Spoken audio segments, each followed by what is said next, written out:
এবার নদিয়ার দিকে নজর রাখবো। চারিদিকে যখন অবৈধ জমি দখল, পুকুর ভরাট নিয়ে জোর তরজা, ঠিক তখন অন্য ছবি ধরা পড়ল রানাঘাট আদালত চত্বরে। আদালত চত্বরে পুরসভার 40 বর্গফুটের শৌচালয়ে হয়ে উঠেছে মা মেয়ের পাঠশালা। তবে কোনো দখল নয়, পেটের দায়ে শৌচালয়ের ছোট্ট জায়গাতেই মা মেয়ের ক্ষণিক অবসর।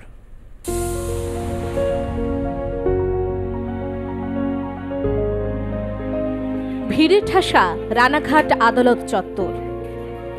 নিত্যদিন কত মানুষের আনাগোনা, কত অভাব অভিযোগের সারি আদালত চত্বরে।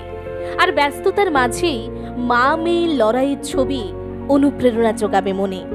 রানাঘাট শহরের 10 নম্বর ওয়ার্ডের বাসিন্দা কল্পনা সাউ। স্বামী, স্ত্রী ও 2 মেয়েকে নিয়ে টানাটুনির সংসার। স্বামী মুটির কাজ করে, তাই 2 মেয়েকে মানুষ করতে রানাঘাট আদালত চত্বরে শৌচালয়ে কাজ নিয়েছেন কল্পনা দেবী। বড় মেয়ে কলেজে পড়াশোনা করে, ছোটজন 4র্থ শ্রেণীর ছাত্রী। মাঝে মাঝেই ছোট মেয়েকে নিয়ে চলে আসেন কর্মক্ষেত্রে। শৌচালয়ের 40 বর্গফুটের ঘরটির একধারে একটু গুছিয়ে নিয়ে যেন সংসার বেঁধে ফেলেছেন কল্পনা দেবী। এই ছোট্ট আস্তানায় জগৎ মা মেয়ের।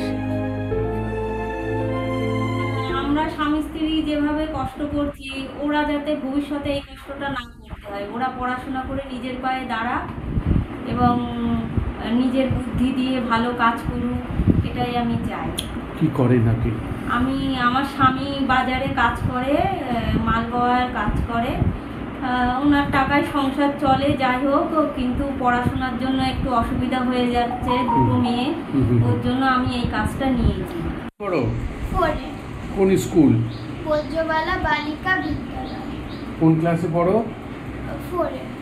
বন্ধু বান্ধব আছে? 2টো আছে। তারা সাহায্য করে? টুকটাক। আচ্ছা, আর কি ভালো লাগে করতে, না খেলা করতে, না গান করতে, না আঁকতে? কোনটা ভালো লাগে?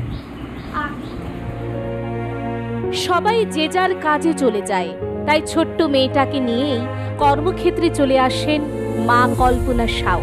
এখানেই মেয়ের দেখাশোনা, পড়াশোনার ব্যবস্থা করেছেন তিনি। এভাবেই নিত্যদিন চলছে মা মেয়ের টিকে থাকার লড়াই। নদিয়া থেকে বিশ্বজিৎ দেবনাথের রিপোর্ট, আর প্লাস নিউজ।